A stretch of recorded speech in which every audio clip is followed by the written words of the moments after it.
നമ്മൾ വണങ്ങിയതിനു ശേഷം നമുക്ക് മുകളിലേക്ക് പോകാം. ചിലർക്ക് സമയമില്ല എന്നുണ്ടെങ്കിൽ അവർ നേരെ ഈ 2 ക്ഷേത്ര ദർശനം മാത്രം നടത്തിയിട്ട് മുകളിലേക്ക് പോകുന്നവരുമുണ്ട്.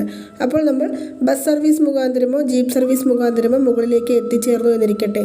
നമുക്ക് മുകളിലാണ് ഒരു മുറി ആവശ്യമെന്നുണ്ടെങ്കിൽ അവിടെ നിന്നും നേരെ നിങ്ങൾ ഈ ജീപ്പുകാരോടോ അതല്ലെങ്കിൽ ബസ് പോയി നിൽക്കുന്ന സ്ഥലം എന്ന് പറയുന്നത് രാമകൃഷ്ണ ബസ് സ്റ്റാൻഡ് അല്ലെങ്കിൽ രംഭകിച്ച ബസ് സ്റ്റാൻഡ് എന്ന് പറയുന്ന ഒരു സ്ഥലത്താണ്.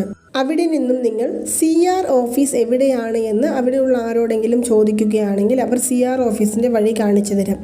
അവിടെ പോയി നമ്മളുടെ ആധാർ കാർഡ് കാണിച്ച് ഒരു 10-20 മിനിറ്റ് വരിയിൽ നിന്ന് നമ്മൾ റൂമുകൾക്കായിട്ടുള്ള ആ ഒരു ടോക്കൺ എടുക്കാവുന്നതാണ്.